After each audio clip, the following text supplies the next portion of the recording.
Ralya, the program where you get a chance to question those in power. I'm Sagarika Ghosh, and on today's program we have, from the ruling United Progressive Alliance, the lady many consider the second most powerful individual in the Congress party, Ambika Soni. She's not only a Rajya Sabha MP, but she's also a member of the Working Committee, the Political Affairs Committee, the Central Election Committee, and she's also a General Secretary. From the opposition National Democratic Alliance, the Rajya Sabha MP of the Biju Janata Dal, Panda. Mr. Panda studied at Michigan Technological University in the United States, and he enjoys adventure sports and holds a pilot's license. Next, well-known economist Jayati Ghosh. Ms. Ghosh is professor at Jawaharlal Nehru University and has authored several books. She also writes regularly for a wide range of newspapers. She loves Western classical music and is an amateur pianist. And associate editor of the Hindustan Times, Vipul Mudgal, a pioneer in journalism for young people. Mr. Mudgal earlier worked for the BBC, Asia Times and India Today. He loves travelling and is passionate about cooking Thai food. And to ask the questions, an audience of over 100, our first comes from Niharika Sinha, who's from Allahabad. Niharika. On the one hand, India has criticized the move by the Nepal king to take over the country, and on the other hand, she's been trying to cooperate with King Gyanendra in a number of areas. So isn't there a contradiction in India's policy? Ms. Ambika Soni. No, I don't think there's any contradiction. Nepal is a very important neighbor of India, as we all know, and it's been the consistent policy of a government of India, whichever the party may be, to have good relations with one neighboring countries.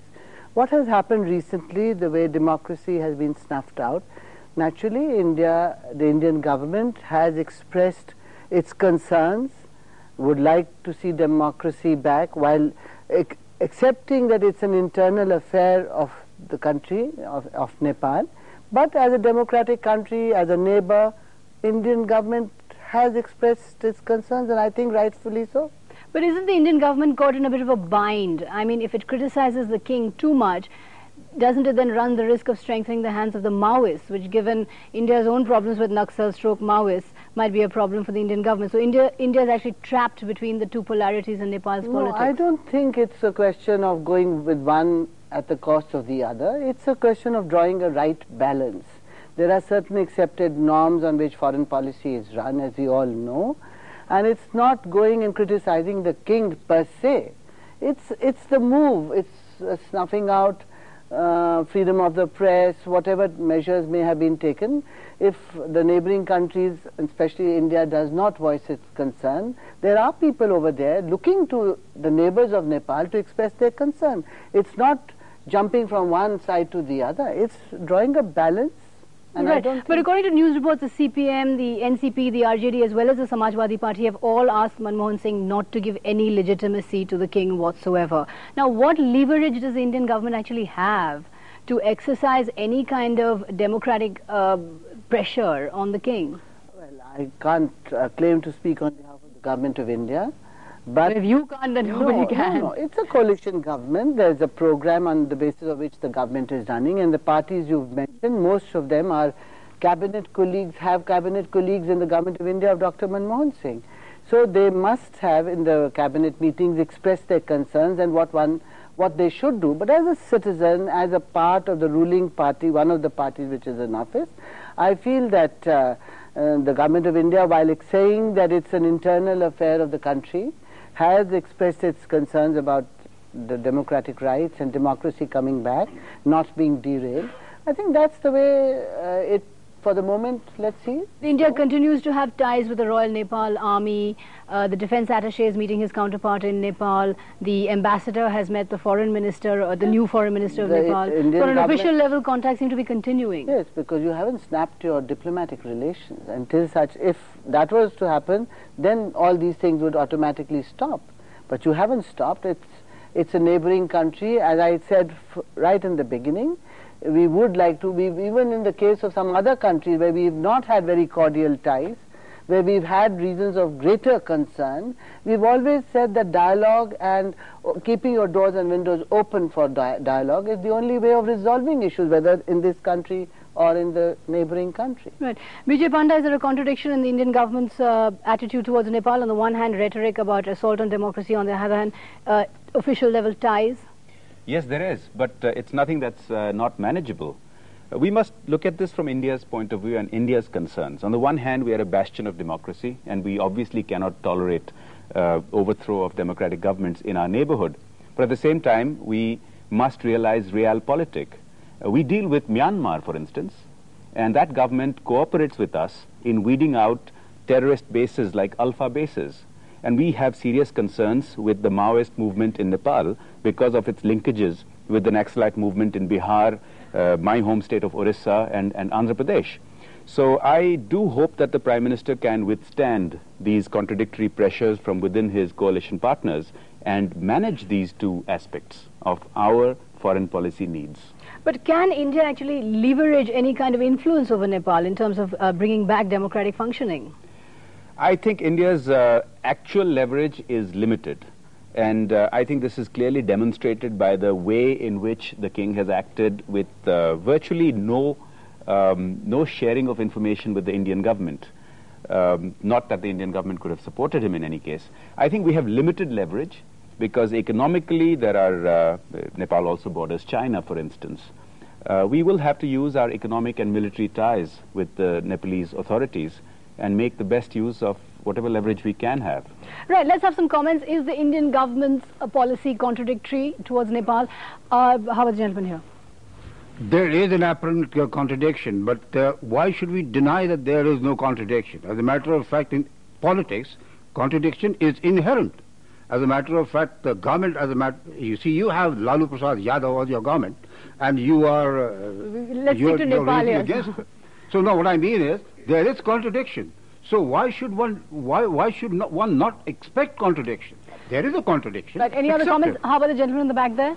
Cannot it say that the government is following the backdoor diplomacy every time, not only in this case? Are you from Nepal, sir? Yes, I'm from Nepal. Would you like to give us your views on what you think the Indian government's stand should be?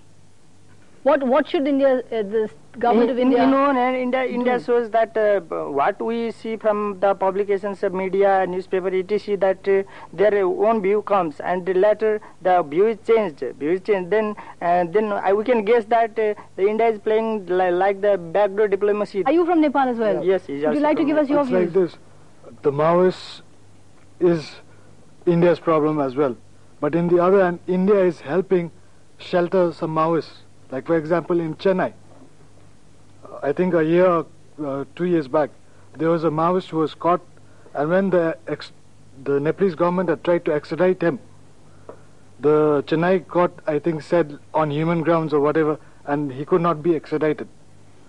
Okay, that would, I guess, be your personal view, but you think that India should throw its weight behind the king and take on the Maoists? Yes. All right, is there anybody else from Nepal who would like to speak? Basically, we Nepalese people think the Indian reaction in two ways. One way, as our Congress General Secretary told, certainly showing concern toward the violation of human rights or democracy from anywhere in the world. Showing concern is good. But you don't think that in the name of showing concern, you are throwing the card to the king, so that he may be compelled to work in future as per the Indian interest. You don't think so? Okay, the gentleman here in the blazer. Say whatever has happened in Nepal is a failure of Indian intelligence, Indian diplomacy and the Indian government. They could not anticipate what the king is going to do, and when it did happen, they did not know how to react. And afterwards they retraced their steps and started supporting the king. So I think overall it's a failure of the government. Jyoti Ghosh, contradictory stance by the government of India. Well, you know, I think the critical thing here really is military assistance. And there's no question that King Gyanendra has been able, he's displayed anti-democratic tendencies before as well. And he's been able to survive and shall I say, improve his position really because of military assistance from India and the United States. So that's where we have to, I mean, if we have to do backdoor diplomacy, I think that's where we should be doing it. We should be actually... So that should cease. Well, it should certainly be reduced. Right. You shouldn't encourage military assistance for a ruler to attack his own people, which is but what given is the kind of contradictory statements, you see Nepal sort of going the way of Myanmar, where the Indian government has rhetoric on release of Aung San Suu Kyi, but at the same time deals with the military junta, which has a brutal history. It is quite possible that would happen. I hope it doesn't, but certainly the Indian government has a lot more ability to influence events in Nepal than it had in Myanmar. Just the question of the Maoists, it's not the Maoists in India who matter, the Nepalese Maoists in India who matter, it's the Nepalese Maoists in Nepal. And just as we have a problem with Naxalites here, it's not just picking up a few and putting them behind jails, it's looking at the conditions that create any popular support for that kind of thing, and to do something about those conditions. It's a crisis of the political economy. Exactly. Vipul Mudgal. I see a clear contradiction here. I mean, I'm quite actually surprised that it's becoming very fashionable in India for intellectuals to see that this is our national interest and we'll not budge from that. And they define national interest in an extremely narrow way. I think definitely the democracy should be our first priority, and we should say very clearly that we are for democracy, we are for development, and let's have a roadmap. Okay, fine, the king has done this, whatever were his compulsions, let's have a roadmap and go ahead. Let's. So India should have a roadmap. Definitely, India should nudge Nepalese administration for the time being, and also nudge in what way? What do you mean by nudge? I mean, there is diplomacy. There is also negotiations with world powers. We can't say that we don't have any responsibility. We are the biggest, the longest, border we have with Nepal. So we have a greater responsibility towards Nepal. So I think we should do something towards restoring democracy immediately, and say clearly that we are for development, we are for democracy. The options seem to be limited, in fact. Let's have a straw poll. Let's have a straw poll in the audience. Those who think that India was right in publicly criticizing the king, raise your hands. That India was right. India should have criticized the king. Okay, I would say 60%. Those who think India was wrong in publicly criticizing King Gyanendra, 20%. Who thought India was right? Yeah. The lady here in the white, would you like to tell us why you thought India was right in publicly criticizing the king? India has always been the savior of democracy, or we are the largest democracy in the world. So I think it's our duty to take it to the international community, make the international community also react to it. It's not that just India is doing it. All right, who thought India was wrong? You. Go ahead, why? It is very clear that India is a country which likes the democracy, but you can see India is not willing to go for the SAARC summit because they think that King Gyanendra has wrongly used his power. And that's why if you are criticizing a political leader or King Gyanendra at a time, you are not having a good concern about the country and the relations between the two countries. All right, well, let me just remind you about our straw poll. That was a representative sample of our studio audience, not meant to be a nationwide poll. Right, let's move on to the next question from Nirmalo Shamanto. Go ahead, sir. My question to the panelists is about India's withdrawal from the SAARC summit, which is to be held in Bangladesh. Does this decision sound of smack of inconsiderate behavior on the part of India? And will it harm or weaken the SAARC committee and the SAARC movement? Jyoti Ghosh, has SAARC as an idea failed? I hope it hasn't, but I agree with Mr. Shamanto that this is a very wrong signal, because already India has a reputation, deserved or otherwise, for being a sub-regional bully. I think when we are the largest member of an association, it is incumbent upon us to make extra efforts to actually show that we're very much part of that organization and we will work towards it. So I think it's extremely unfortunate. I think it should. President Musharraf has actually said that in future South Asian Regional Summit should go ahead even if one of the 7 member countries asks for a postponement.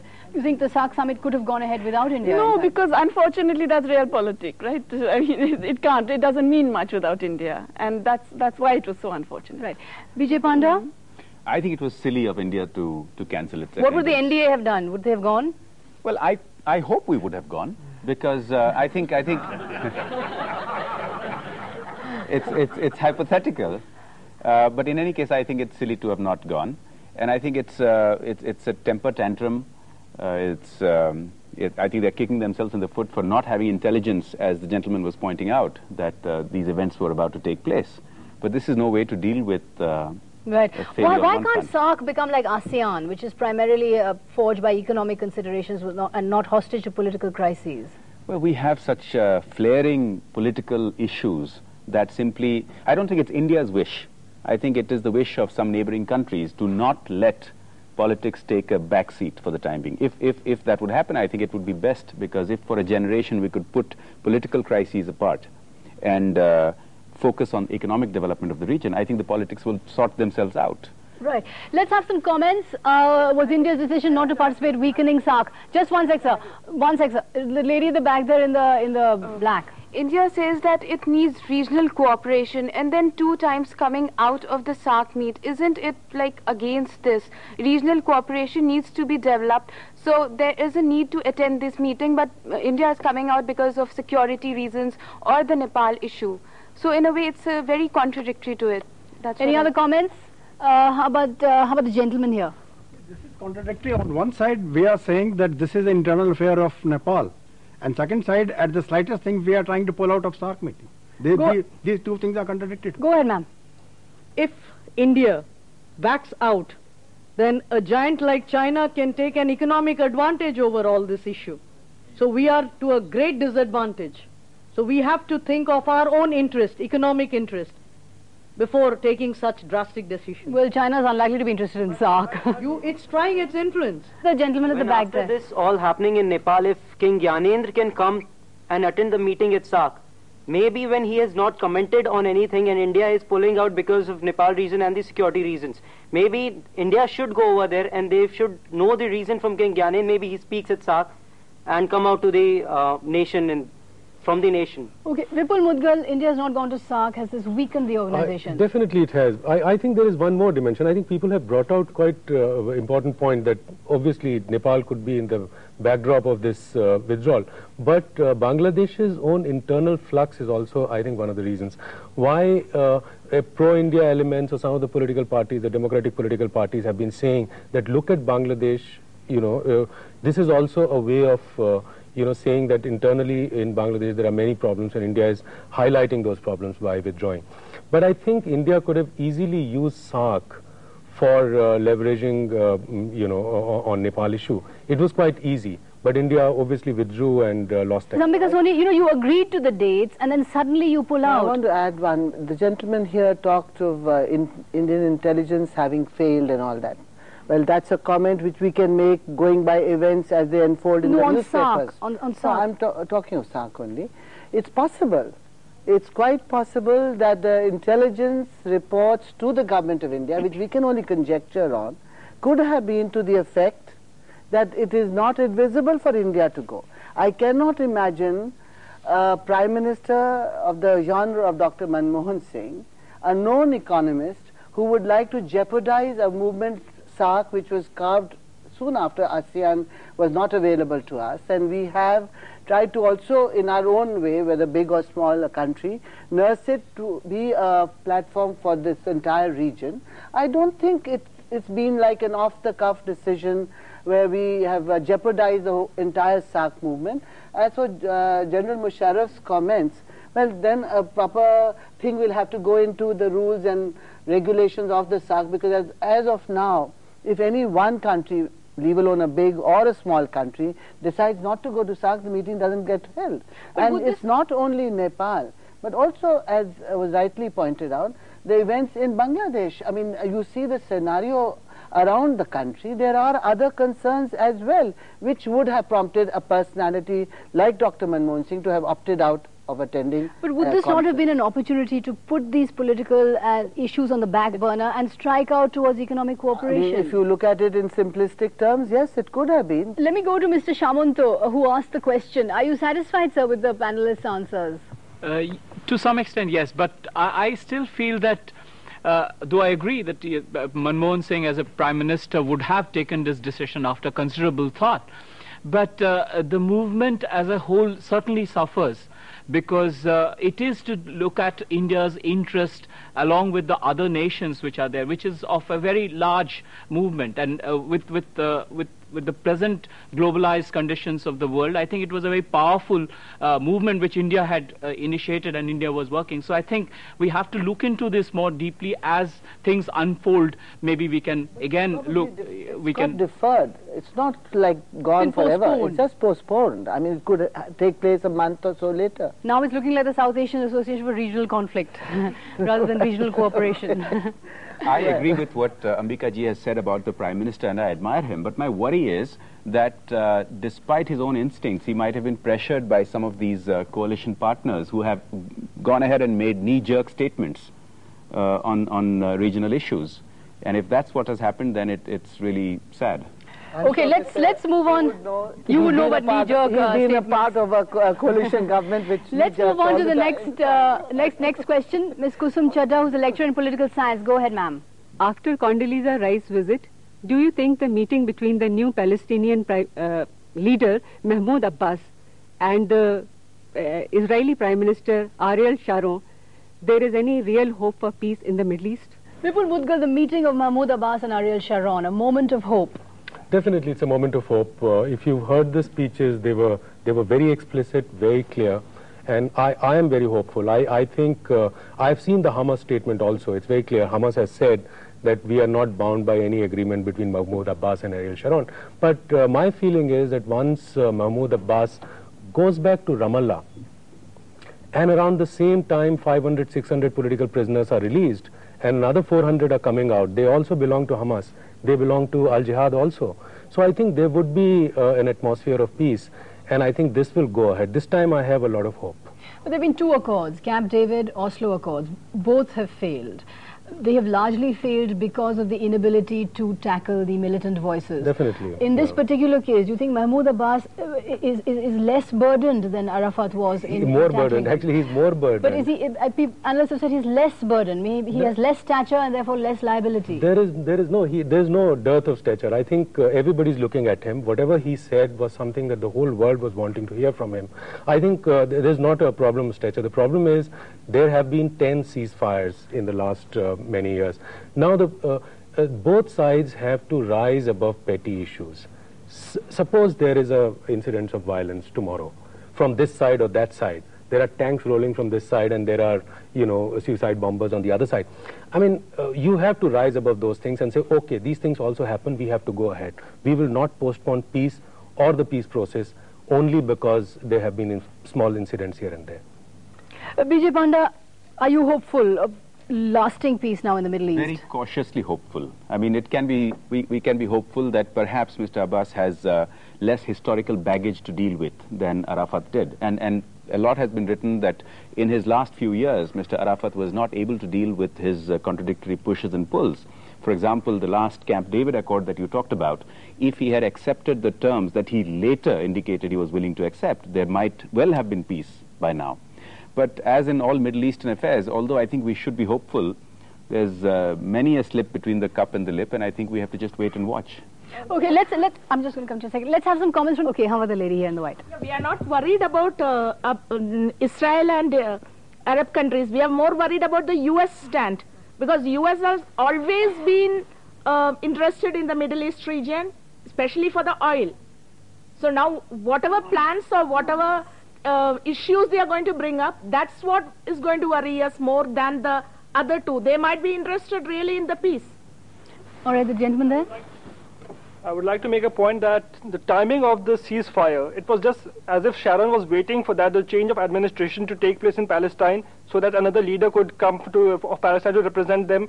I would like to make a comment on the timing. Was Ariel Sharon waiting that Yasser Arafat should go, there should be a change in Palestine so that he could come to a ceasefire with the Palestinian problem? But Ariel Sharon has warmly welcomed this president. Any other comments here? Go ahead. Can UN take an initiative for it? UN? UN. The gentleman here? I think that this depends upon whether the authorities are able to control the Hamas as such in this situation, because if they show some aggression, then maybe the other side also goes into this and the war begins again. Ambika, Soni, real hope for peace in the Middle East? Well, one should hope that there is peace in the Middle East, because all of us have been backing Palestine from from day one, and I think they've lost a lot. The countries have got their entire areas destroyed. Young people have lost their lives. They are fighting against, as she rightly said, not only Israel but also the arms lobby in the USA. And I think, well, for the sake of the people of Palestine, I hope some solution comes. They get their homeland and that there is peace. Because without the homeland, there is no peace. Yeah, but and just a little, some of the discussions seem to suggest that the problem is in Palestine. The problem was Arafat, the problem was, Hamas. It's not the problem. The problem is really that the peace that is acceptable to Israel and to the United States is not a peace of any dignity for the Palestinian people. In other words, what they really want is not one state, but effectively a dismembered group of territories, rather than one homogeneous state with its own homeland. And it's very unlikely that the peace proposals that come up even now will actually award Palestine their own land. So you're not hopeful actually about the I'm not hopeful given what I know of the Bush administration. I think she's absolutely right that the issue is not actually Israel or Palestine. I mean, they have not the power to, it's really the Bush administration, and I'm not hopeful given the Bush administration. And how would you react to the statement by Hamas that in fact they're not willing to accept any kind of agreement whatsoever? No, these are all things that change because I think they recognize that the current things which are on the table are not acceptable. That doesn't mean that these have to be always the only things that are on the table. But don't you think this particular, the new leader, Mahmoud Abbas, combines a certain sort of element of consensus which perhaps, I mean, Arafat, for all his incredible stature, perhaps was not able to have towards his later years? It is really more, what is the minimum that you can get the Palestinian people to accept? It's really that. Can you get them to accept a dismembered and much truncated homeland? If you can, it doesn't have to be Mahmoud Abbas or anybody else. Yes, it will work. So you think intrinsically there can be no hope for the Palestinian cause? No, I'm not saying that. I'm saying I have great hope for the Palestinian cause. I mean, there can be no hope in this dispensation. Well, if it's a peace that they're celebrating in Washington, I would be very skeptical of it. I think they have to involve Syria and Lebanon. Washington better not celebrate. They have to involve other countries. I mean, the Arab backing is also having, there. The world opinion on the side of the Palestinian people. I mean, they've sacrificed since 1947, as I said, their entire properties, country, youth, a generation. How can anyone, whether he has the stature of Arafat or he does not have, I don't think anyone has the mandate to accept peace at terms which are humiliating and not speaking about the homeland. What is all this struggle for? It's for independence, for their own homeland. And without that being a matter discussed on the table, how can there be peace? But Ambika ji, this is not, it's just a peace process. This is the beginning of the peace process, and we know very well, the entire world knows that the extremists on both sides will try to topple the peace process. So now it's a beginning, it's a good beginning, I think, and hope is the only thing we can have. I mean, I said we must hope. For the sake of the Palestinian people, let's all hope that this is going to be a good beginning. Okay, a good beginning towards an end. Yes, there has to be a let's all goal. hope. We're all hoping here. We're also going to take a quick break also in the middle of our hoping. But do stay with us on Question Time India. There's a lot more to come. And remember, if you want to send us questions for our next episode, write to us at qti@bbc.co.uk. That's qti@bbc.co.uk. See you in a moment.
Part of Question Time India. Our first question for this part comes from Aditya Gupta, who's an MBA student. Aditya. My question for the panel is Pakistan really justified in refusing to play cricket in Ahmedabad?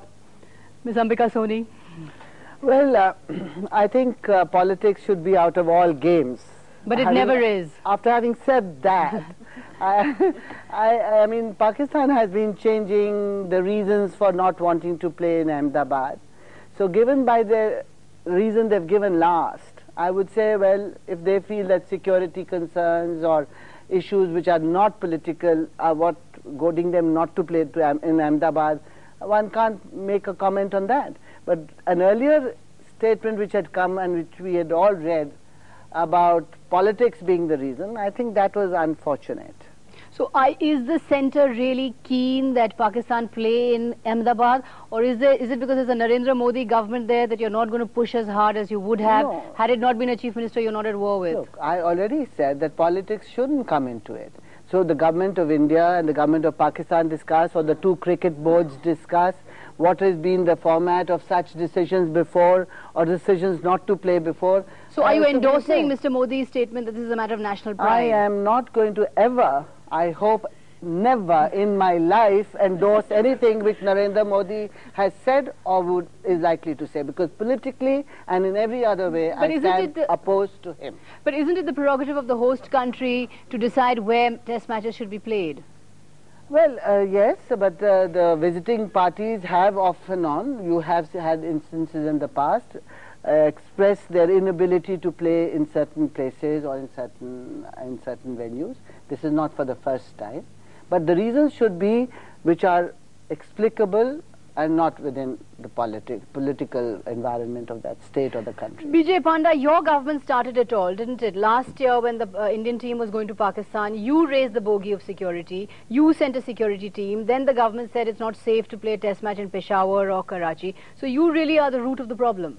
Not really, because Karachi has been internationally recognized as having safety issues. But you raised the security bogey. No, we went with the Pakistan government's assurances that security would not be an issue. And I think the Pakistani cricket team should also go with the assurances. If we are in a position to give an assurance that security is not an issue in Ahmedabad, then I don't think there is any reason that we should allow this entry of politics. But is Pakistan justified then? After all, you raised similar issues. They are justified to have a concern and come a visit, but they are not justified to question the government of India giving assurances that security would be taken care of. Let's have comments. Is Pakistan justified in its concerns about cricket in Ahmedabad? Who hasn't spoken? Right, gentleman there in the brown polo neck. Yes, I think it's silly to not play in Ahmedabad as a cricketing venue. It's a silly point. Yeah, because Ahmedabad is one of the best cricket venues in India, and it's a big loss for the people of Ahmedabad, for the cricket fans, and it's really unfortunate. It's when India plays against Pakistan, it's not only a cricket match, it's the transmission of culture also. And had they come in Ahmedabad and played the match, that would have been a big lesson for the Narendra Modi government. Right, so there should be no extra cover. Okay, the gentleman here in the brown. Although Mrs. Ambika Soni has very correctly said that there is no room for politics in sports, nonetheless, I think the venues have got to be decided on mutual agreements, both the sides participating, and in the face of so aggressive speeches from the Chief Minister of Gujarat, that why Pervez Musharraf Mia is afraid of a defeat. In case Pakistani team wins there, what is Narendra Modi going to do? I really don't think that it is not legitimate for the Pakistani team to take a decision not to play at Ahmedabad. It's quite legitimate. Their concern is very much legitimate. But is Gujarat eternally going to be viewed through the prism of the 2002 riots? What is the Chief Minister doing there? Chief Minister goes on a election campaign.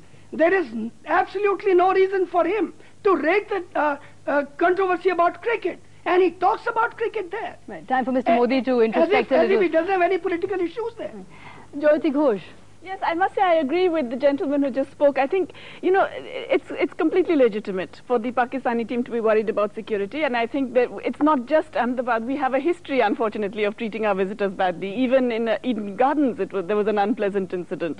And, here we won't send one man to Bangladesh on security grounds, and we are going to allow 11 of their cricketers to be out there sitting ducks for the whole day for all kinds of Shiv Sena people to come up and do things. So Pakistan is justified. I think they have a reason. Let me put it this way. I think it's unfortunate. I think it's very sad. And I think that it's also unfortunate that people who are in state governments in India have added to the impression of tension and... but you can't But blame it's sad, them. isn't it, to what It's very extent sad. politics and sport are obviously intertwined. They've always They've been. Why pretend otherwise? Yes, They've exactly. always been. They've always been. Right. Let's have some comments. How about the gentleman in the back there, in the black? What I feel, I disagree with the Ms. Ghosh that this is the prerogative of the host nation, that the visiting team, the decision of the playground is going to be decided by the host nation, not by the visiting team.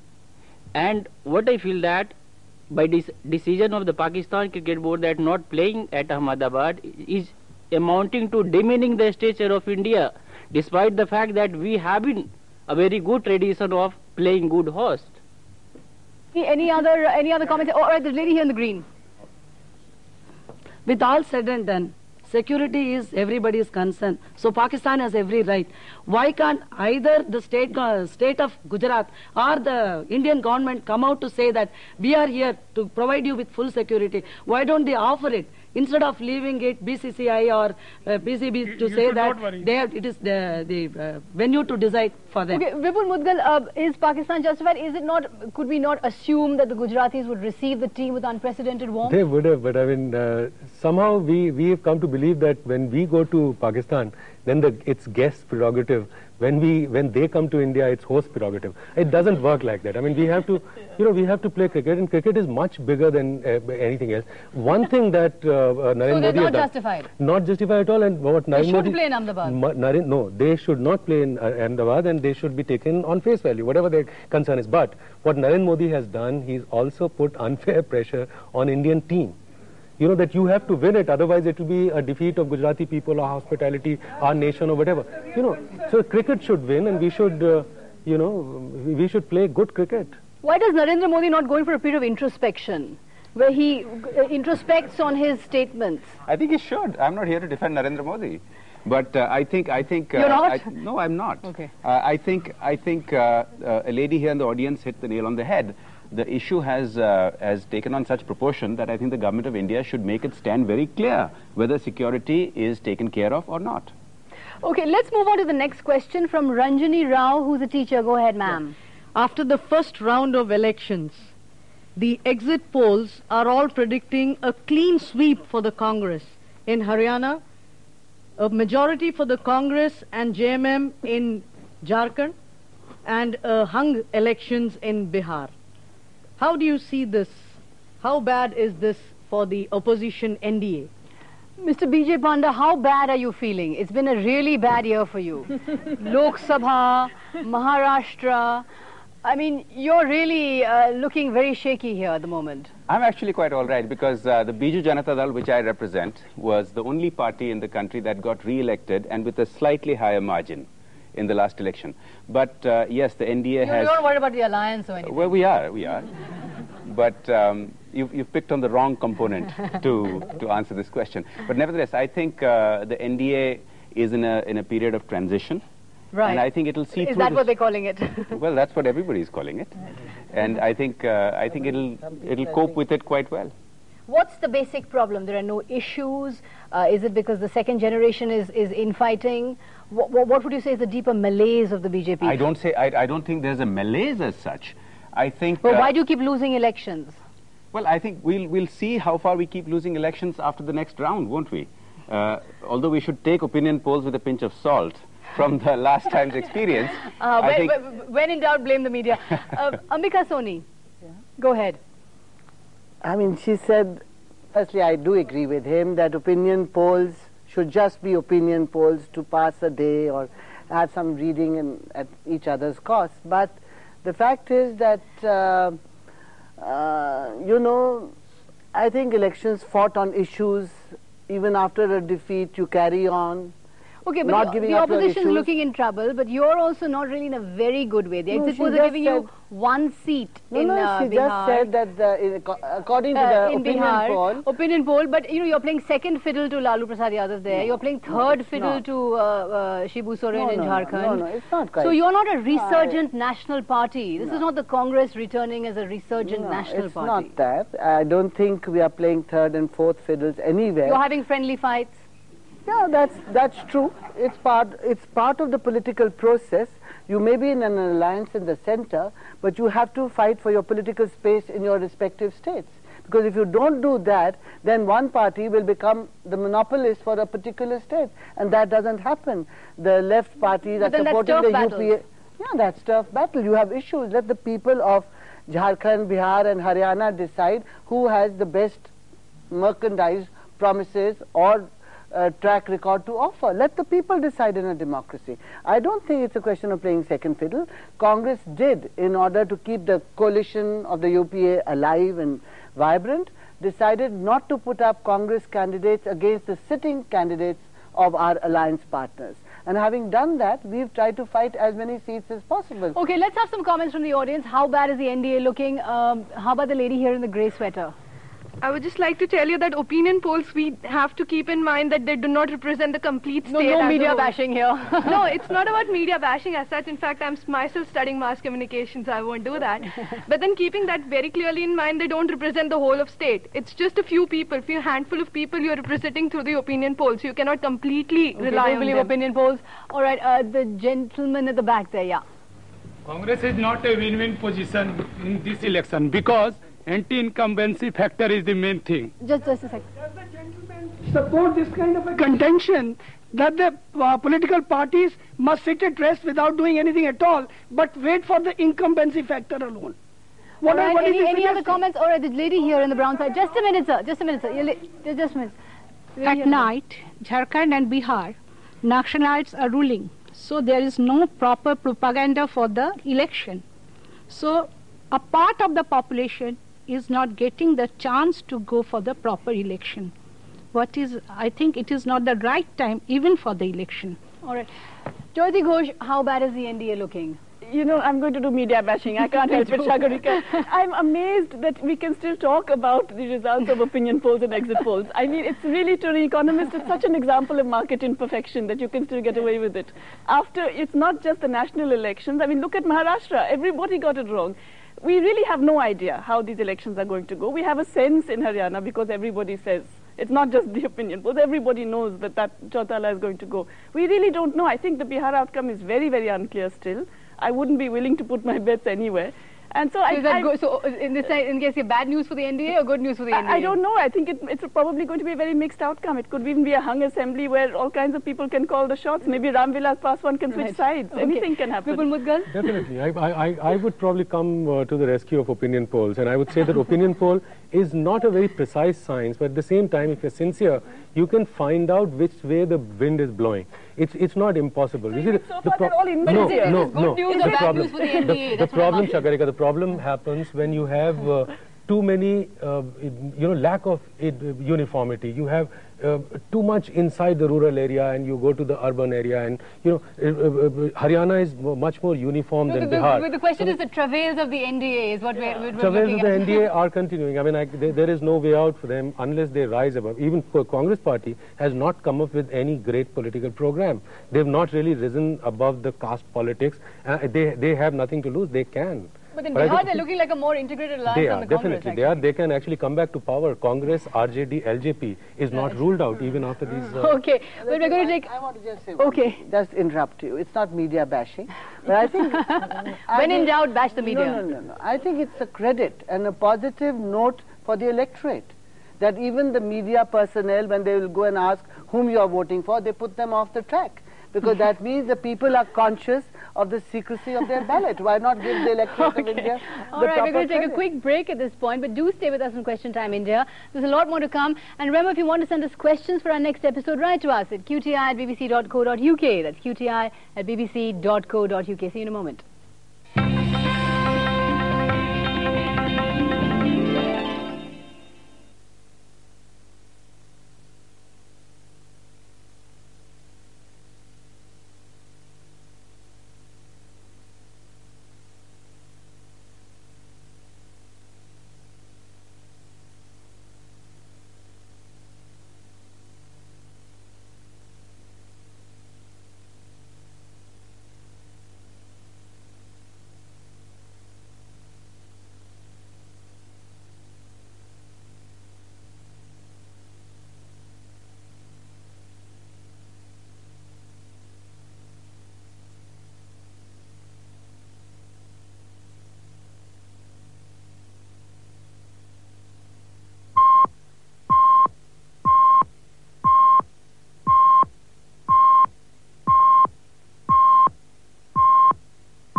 Welcome back to the last part of Question Time India. Our first question for this part comes from Shams Raza, who's a student of mass communication. Go ahead. Yeah, in relation to whatever has been happening in Goa, after all the allegations and counter-allegations, who then is a real murderer of democracy in Goa, the speaker or the governor? Vipul Mudgal, 15 years and 15 chief ministers. No, I think it's a, if you diagnose the problem lies elsewhere. The problem is the way we elect our speakers and also governors. There is a major problem there. We've seen Kesrinath Tripathi in UP, and we've seen so many governors. I mean, I wouldn't like to name them. They belong to all political parties. Tripathi was the speaker, actually. Yeah, he was the speaker. So, you know, there is a massive disconnect there. We should actually reform our system in which we elect our, the legislature elects its speaker, and also the way nation appoints governors. There should be a body. Probably there should be intellectuals like you and Jayati Ghosh and probably whole lot of people, Aam Janta, and I don't know who else, but probably, I mean, keep the media out. We would be, accused of something or the other. There should be some system. What I'm saying is that... So what about the MLAs, the Aya D'Souza's and Gaya D'Souza? Yeah, Aya D'Souza, Gaya D'Souza will continue like this. They'll surprise you. They'll surprise you again. They'll surprise you once again, maybe in the next 10 days. This time 30 days have been given. I think a week was enough. All right, Ms. Ambika Soni, do you have blood on your hands after the murder of democracy in Goa? Totally washed. Your hands are clean? Absolutely. No, I mean, taking it on a serious note, there is the question of the governor and the speaker being linked, but I think you have to go where it started in this particular case. I mean, nobody is going to take an issue with you that governors should not be appointed from among people who appear to be above board. They should not only be above board but appear to be so. But in this particular case, as we all know, we've all been reading, the trouble arose when you start pulling up one particular MLA, because the assembly is only of 36 people after 4 BJP ones resigned. 18 go marching to the governor with a signed memorandum that they are on one side. So naturally it leaves only 17 on the other side. But the haste with which the governor dismissed the government and within a matter of hours swore in the next government. Well, dismissing the government is a prerogative of the governor, and swearing in, I think, as I just said to you, we are all given to astrology and Shubh Muhuratam. It's possible that the new man who was sworn in found that a convenient and auspicious. Let's have some comments. How about the gentleman here in the blue? I think this speaks of malice of our political system. Today, whether it is Goa or it was in UP earlier, the problem remains the same. No one is addressing the problem. Today, our political system is such that governors are not appointed as our founding fathers of the Constitution had thought. There is a political look behind them. And so long this continues and the status continues, such events will take place and continue to take place. BJ Panda, why did the speaker, for no apparent reason, call in marshals and have the independent MLA removed? Well, I think I'm not qualified to speak on the speaker's entitlements and authorities, but what I'd like to cite is a former Chief Justice of a High Court who wrote in a column in a major daily last Monday that the governor's actions are clearly unconstitutional. This former Chief Justice writes that the governor had at least 2 alternative constitutional options available to him, which he did not exercise.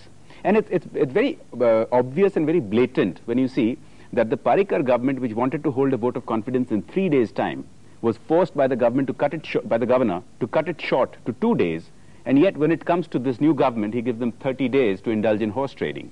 That's very blatant. There's no question. All right, and you're also giving ministerial portfolios to defectors. There is no of horse trading under the new anti-defection law. Nobody can switch sides. Ministerial birth You can't switch sides. Let me take an email question. I'll just take an email question. We have an email question on the same subject from Waji Nazmi. The question here is, do you think the recent political development in Goa is a victory for democracy or has it shamed democracy? Go ahead quickly. Well, I think we have to go into the whole system of this, and I feel that the Indian political system is going. Look at the defection laws. Today you so have precisely a law. you think the anti-defection law has to be looked at again? No, it's been looked at. Now you cannot defect unless you resign your seat, which 4 BJP MLAs did. But voters keep rewarding defectors. Go ahead, But you also have independent MLAs who don't have to resign or do anything. What are your views on this? I think it smells bad, both sides. I think it smells very, very bad. In fact, it's very fishy indeed. I take Vipul's point that, you need a different system, but I'm very concerned at the idea that people like us can sit around and decide what happens to governors. I think that's a disastrous idea, and it's a further step towards disenfranchising the masses and keeping us in control. But I think the critical thing here is that we do have a system where a lot of governors actually don't see themselves as different from the political parties where they began. I mean, you look, for example... No to speakers. Former chief minister. Former chief minister should be kept out completely. I'm not speaking of this one in general. I think as a systemic thing. I'm not talking about this particular case. So as a systemic thing, we need to look at the role of the governor. Governors, speakers both, as well. But really there has to be a sense in which they have to rise above their party affiliation. Let's go to the last question. Comes from Divya Chauhan, and this is a tongue-in-cheek question. Go ahead, Divya. Who will you send your Valentine on 14th? Ambika, Soni, Valentine's Day on 14th Feb. Who are you sending a Valentine's Day card to? I married 40 years ago. I have no option but my husband. Now that's very boring. There's no option at this stage. Maybe you can send one to Mr. Panda here. His ghar ki baat is very important. Who would you like to send a Valentine's Day card to? Well, I might as well send it to you, but for married people, I think the answer is obvious. That's you both are being very boring. Jayati Ghosh? No, my husband would die of shock if I sent him a Valentine's Day card. So I wouldn't dream of such a thing. The people I have to keep happy at the moment are my daughter's teachers. Oh, great. So I would think... I might send it to Maharani Gayatri Devi or Zora Sehgal. And there we come to the end of this episode of Question Time India. We'll be back next week at the same time on the same channel. Remember, if you want to send us questions for our next episode, please write to us at qti@bbc.co.uk. That's qti@bbc.co.uk. See you next Friday. Bye-bye.